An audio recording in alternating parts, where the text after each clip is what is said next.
In June 2022, two American industrial giants announced corporate headquarters moves in the same month. Caterpillar said it was leaving the Chicago area for Irving, Texas. Boeing said it was leaving Chicago for Arlington, Virginia. Two iconic engineering companies. Two coastal real estate decisions. Two boards of directors signing off on roughly the same press release, with different city names. For anyone watching the heavy machinery world from outside, the timing was a quiet announcement that Caterpillar had decided to walk the path Boeing had already finished walking. The path that took the Boeing 737, the most successful commercial airframe in aviation history, and turned it into the 737 MAX story that the industry now uses as the case study for what happens when MBA culture hollows out an engineering company. Caterpillar is at roughly the same point, on the same timeline. The 797F mining truck, the D11 dozer, the 336 excavator. These are the Boeing 737 equivalents in the heavy machinery world. And the boardroom in Irving, Texas is making the same kind of decisions the boardroom in Chicago made for Boeing 15 years ago. If this is your first time here, hit subscribe. We document the corporate decisions inside boardrooms in Peoria, Chicago, and Irving, Texas, that hollowed out one of the most respected industrial brands of the 20th century. The data tells the story. To understand why the parallel matters, you have to understand what both companies used to be. Boeing, through the mid-20th century, was the canonical American engineering company, headquartered in Seattle, surrounded by the Everett factory floor, run by engineers, for engineers, on engineering principles. The 707, the 727, the 737, the 747, the 757, the 767, the 777. Each airframe, a clean sheet design driven by a hard engineering bet on what commercial aviation would need a decade out. The R&D budget was treated as the company's competitive moat. The senior leadership came up through engineering. The investor relations function was built around managing expectations for the kind of long-horizon investment cycles that aerospace requires. Caterpillar, through that same period, was the canonical American heavy industrial company, headquartered in Peoria, surrounded by the factory floor, run by engineers, for engineers, on engineering principles. The 793, the 797, the D9, the D10, the D11, the 988, the 336, the 320, each iron a hard engineering bet on what mining and construction would need a decade out. The same operating system, in a different industry, producing the same kind of dominance for the same reason. Then the operating system changed. At Boeing first. In 2001, Boeing moved its corporate headquarters from Seattle to Chicago. The move was framed as a strategic decision to put the senior leadership closer to financial markets, to talent recruitment, to corporate America, rather than to the engineering and manufacturing center of gravity in Everett, Washington. The headquarters left the factory floor. The senior leadership stopped seeing the airplanes get built. The institutional distance between the boardroom and the shop floor opened up by roughly 2,000 kilometers, and within that distance, the corporate culture started to drift. The financial engineering executives gained internal weight. The product engineers lost internal weight. The R&D budget compressed as a percentage of revenue. The share buyback programs grew. The executive compensation structure was reweighted toward earnings per share and total shareholder return. The same template that Wall Street and Harvard Business School had been preaching as the correct way to run a public American industrial company started to override the engineering culture that had built the company in the first place. In 2005, Boeing's board hired James McNerney as CEO. McNerney was a Harvard MBA. He came up through General Electric, where he had spent roughly 2 decades absorbing the Jack Welch operating philosophy. He was a non-engineer CEO of an engineering company. He was, by every external metric, the kind of leader the modern American business school template said you should hire to run a mature industrial conglomerate. Under McNerney's leadership, Boeing's corporate center of gravity tilted further toward financial return optimization and away from clean sheet engineering investment. The most consequential decision came in 2011, when Boeing greenlit the 737 MAX program. The 737 MAX was not a clean sheet replacement for an aging airframe. The 737 MAX was an incremental modification of an airframe that had originally been certified in 1967. The decision to update the 737 rather than design an all-new aircraft was driven by financial logic. A new airframe would have required tens of billions of dollars in R&D and a decade of certification work. A modified 737 could be brought to market faster, with less upfront capital, with more immediate impact on earnings per share. The decision was rational by the standards of the corporate playbook McNerney had been trained in.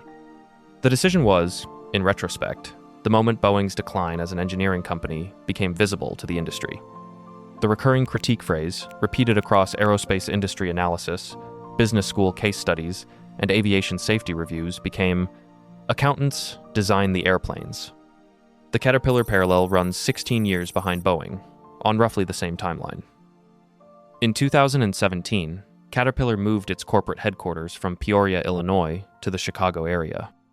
The move was framed as a strategic decision to put the senior leadership closer to financial markets, to talent recruitment, to corporate America, rather than to the factory floor in Peoria. The headquarters left the factory town. The senior leadership stopped seeing the iron get built. The institutional distance between the boardroom and the shop floor opened up by roughly 200 kilometers. Within that distance, the same drift started. Financial engineering executives gained weight. Product engineering executives lost weight. The R&D investment in operator experience tuning, in new drivetrain architectures, in autonomous haulage research, in electrification, in the kind of clean sheet engineering bets that an industrial company needs to make to stay ahead of the next decade, compressed. The share buyback programs grew. The executive compensation structure was reweighted in the same direction. 5 years later, in June 2022, Caterpillar announced it was moving the headquarters again, this time to Irving, Texas. The same logic. Closer to global talent recruitment. Closer to financial sophistication. Closer to the corporate America of the 2020s, and farther from the corporate America that had built the company. That same June, Boeing was announcing its own second move, leaving Chicago for Arlington, Virginia, closer to the federal regulators and the defense procurement apparatus the company increasingly depended on. The two American industrial giants who had spent the previous 20 years following the same corporate playbook were now physically following each other's relocation pattern. The CAT board signed off on Texas. The Boeing board signed off on Virginia. Both moves were framed in similar language about strategic positioning and talent access. Both moves accelerated the distance between the senior leadership and the factory floor. Both moves followed the same Harvard Business School template that had been applied to American industrial companies for roughly 30 years, and that had, at Boeing, produced the 737 MAX decision as the canonical failure case. Quick break before we get into what happened next. If you're following how Caterpillar lost segment after segment, subscribe so the next one lands in your feed. Now back to it. The post-MAX trajectory at Boeing offers a glimpse of what the captive corporate culture endgame looks like once the engineering damage has been done. Boeing's commercial aircraft division has spent the years since the 2019 grounding, rebuilding type certification credibility with regulators, rebuilding customer trust with airline operators, and absorbing the lost market share that went to Airbus during the grounding period. The financial cost of the MAX crisis ran into the tens of billions of dollars in direct settlements, regulatory penalties, lost revenue, and customer compensation. The reputational cost is harder to quantify, but is visible in airline procurement decisions, in pilot union public statements, and in passenger survey data about preferred aircraft types. Boeing's Defense and Space Division has continued to win major contracts during the same period, but several high-profile defense programs have faced their own cost overruns, schedule delays, and quality control problems that aerospace industry analysts attribute to the same corporate culture issues that produce the MAX story. The Caterpillar trajectory, 16 years behind on the same template, does not yet have a comparable single-incident inflection point. The CAT version equivalent of the MAX crisis may take the form of a market share collapse that compounds over a decade rather than a single catastrophic safety event. The endgame in either case, is an industrial company that used to lead its category and that now spends a generation rebuilding the engineering credibility it traded for shareholder returns during the previous generation. The question for the next decade is whether Caterpillar will produce its own 737 MAX equivalent. The autonomous mining haulage race that Komatsu won is one candidate. While CAT was managing its headquarters move and optimizing for share buybacks, Komatsu was building the frontrunner autonomous system and commissioning its 1,000th unit by April 2026. CAT has MineStar Command. It is a real product. But CAT lost the first mover position, in the same way Boeing lost the clean sheet airframe position. The electrification race for ultra-class haulage is another candidate. Liebherr's family-owned engineering team has been pushing diesel-electric and battery-electric drivetrain architectures, while CAT's electrification timeline has been pushed back and rationalized against quarterly capital allocation pressure. The operator experience competition in excavators is another candidate. Volvo Construction Equipment's investment in cab ergonomics, Volvo Copilot integration, and fuel consumption optimization has been compounding for 15 years. While CAT's 336 excavator received incremental spec sheet updates that did not change what the operator felt at the end of the shift. The right to repair fight is another candidate. CAT's lobbying against state right to repair legislation, the captive market business model that has tightened around CAT Connect subscriptions and dealer-locked diagnostic tools, is precisely the kind of decision that erodes customer goodwill in the same way Boeing's safety culture compromises eroded passenger trust. None of these are 737 MAX moments in the headline-grabbing sense. Mining haul trucks do not crash with passengers aboard. Excavators do not generate FAA hearings. The CAT decline is slower, quieter, more granular, more spread across hundreds of procurement decisions, across thousands of mine sites and construction sites. But the corporate decision pattern that produces the decline is identical to the corporate decision pattern that produced the Boeing decline. Same Harvard Business School template. Same MBA culture. Same financial engineering preference over product engineering. Same shareholder primacy. Same R&D compression. Same dealer or supplier consolidation. Same headquarters moves away from the factory floor. The McDonnell-Douglas merger of 1997 is the often overlooked starting point of the Boeing decline trajectory, and the analogous starting point for Caterpillar is harder to pin to a single transaction. When Boeing acquired McDonnell-Douglas in 1997, the Boeing leadership team that emerged from the integration was substantially McDonnell-Douglas leadership operating under a Boeing brand.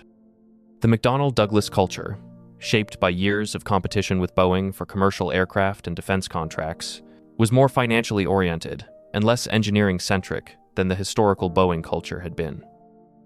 The phrase that aerospace industry insiders use to describe what happened next is that McDonnell Douglas bought Boeing with Boeing's own money. The financial engineering orientation of the McDonnell Douglas leadership layered onto the Boeing engineering organization, and the cultural drift that started with the headquarters move from Seattle to Chicago in 2001 was accelerated by the executive team that arrived from the merger.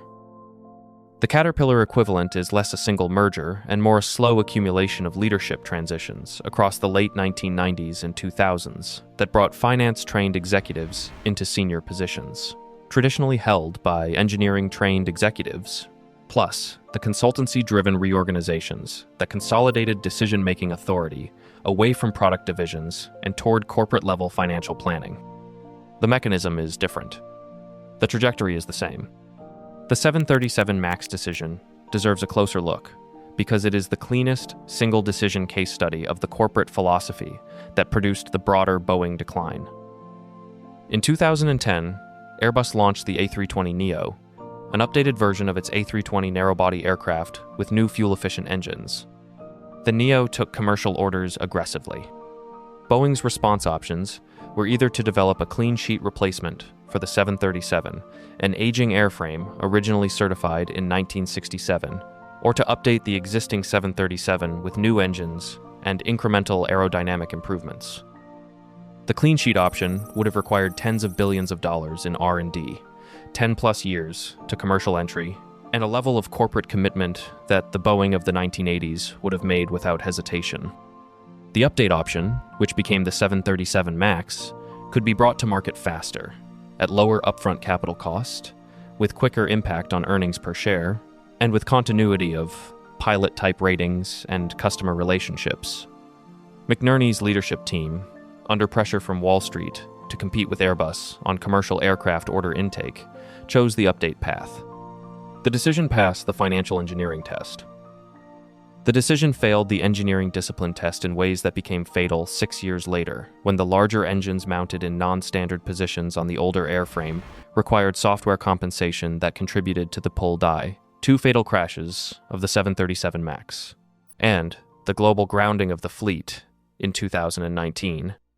The Caterpillar equivalent of this single decision case study has not yet materialized in a comparable form because mining haul trucks do not crash with passengers aboard. But the decision-making pattern that produced the 737 MAX is the same decision-making pattern that produced Caterpillar's slow response to autonomy, the underinvestment in diesel-electric drivetrain architecture, the underinvestment in operator experience tuning, and the captive repair business model. Same playbook. Different industry. Different timeline.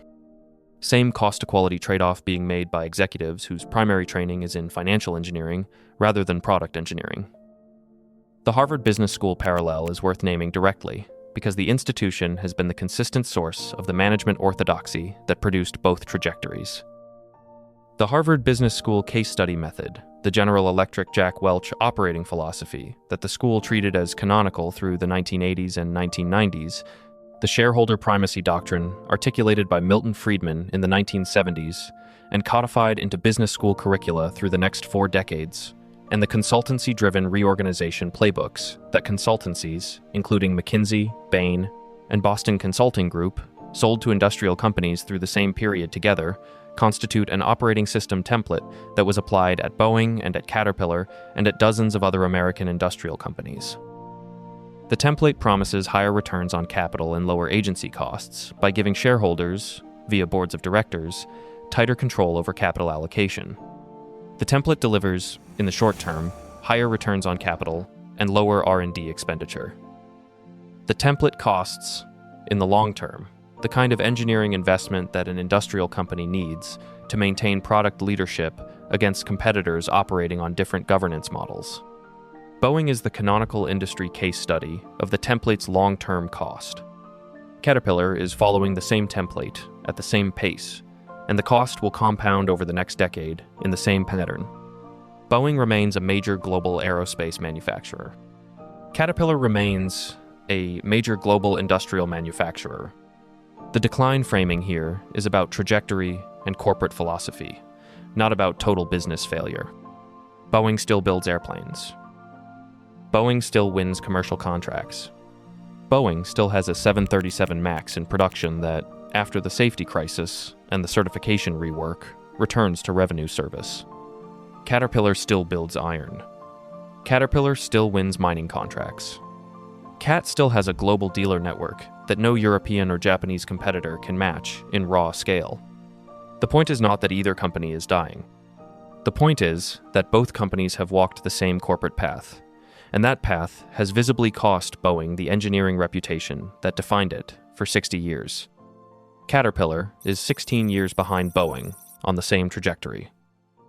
The cautionary mirror is right there for anyone in Irving who wants to look at it. If you've worked inside Boeing or Caterpillar in the last 20 years, drop your role and the year you joined in the comments. Tell me when you watch the engineers lose internal leverage to the finance executives. Let's see how many of us watched the same playbook run at 2 different companies.